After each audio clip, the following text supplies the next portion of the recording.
Hello friends, welcome back to the channel. तो दोस्तों, आज के इस एपिसोड में हम बात करेंगे रशिया और यूक्रेन के वॉर के बारे में। तो जैसे आप सबको पता है कि रशिया और यूक्रेन का वॉर चल रहा है। तो अब इस वॉर में यूक्रेन की तरफ से मैन्स बेस्ट फ्रेंड, यस आपने सही सुना, मैन्स बेस्ट फ्रेंड यानी कि डॉग्स, बट वो डॉग्स नहीं, बट रोबोटिक डॉग्स का भी अब यूज़ शुरू हो गया है इस वॉर में। अब फोर्ब्स मैगजीन की इस रिपोर्ट में पता चला है कि यूके की एक कंपनी रोबोटिक अलायंस ने अराउंड 30 ऐसे डॉग्स को यूक्रेन में डिप्लॉय किया गया है।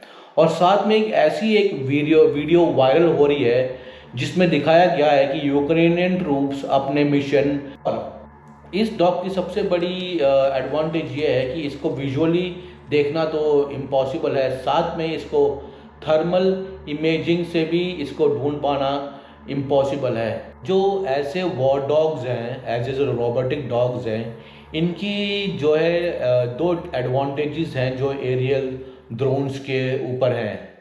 दूसरी सबसे बड़ी एडवांटेज ये ही है कि जो ये एरियल ड्रोन्स होते हैं, इनके रोटर्स, वो कहीं पर फंसने का एक बहुत ज़्यादा हमेशा एक अंदेशा लगा रहता है कि वो रोटर्स कहीं फंस जाएं और उनको एक लिमिटेड नंबर ऑफ स्पेस चाहिए फ्लाई करने के लिए।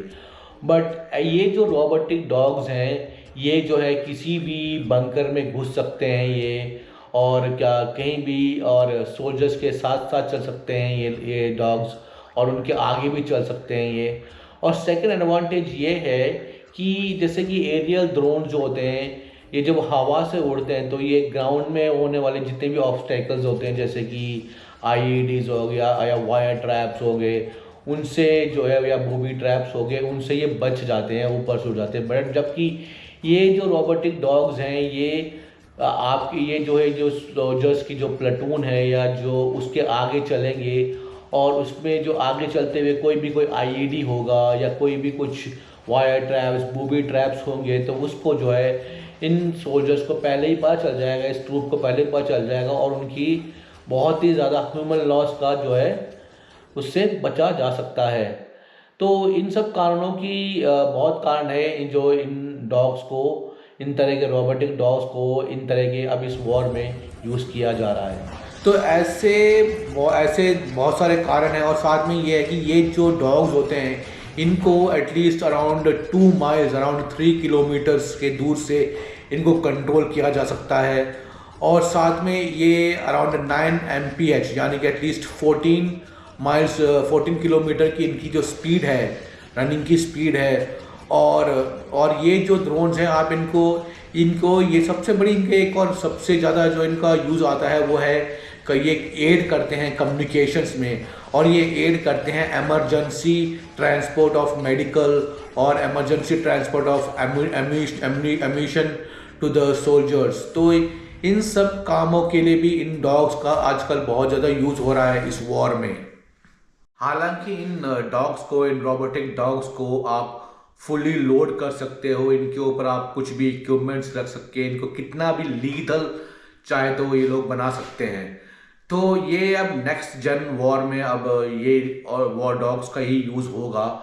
और सेकेंडली अब ये है कि अब ये जो डॉग्स है, ये इनका जो यूज़ वॉर में तो पहली बार हो रहा है अभी, बट इनका जो डेवलपमेंट है ये बहुत पहले से चला आ रहा है। बिकॉज यूएस आर्मी ने 2006 में जो है अपना पहला जो है बिग डॉग के नाम पे बॉस्टन डायनामिक ने यूएस आर्मी के लिए अपना वॉर डॉग जो है इन्वेंट किया था। बट बॉस्टन डायनामिक ने बाद में अब वो जो है मिलिट्री इक्विपमेंट्स नहीं बनाते, बिकॉज उनका विश्वास नहीं है, वो चाहते नहीं है कि वो सपोर्ट नहीं करते कि मिलिट्री जो है अब उनके इक्विपमेंट को यूज़ करे। और साथ में ही ऐसे चाइना का भी अपना एक वॉर डॉग है, अपना जो है रोबोटिक डॉग है।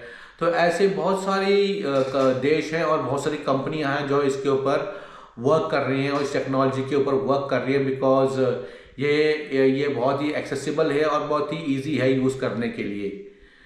तो दोस्तों, ये था आज का एपिसोड। आपको अच्छा लगा तो आप लाइक करिएगा और सब्सक्राइब करिएगा।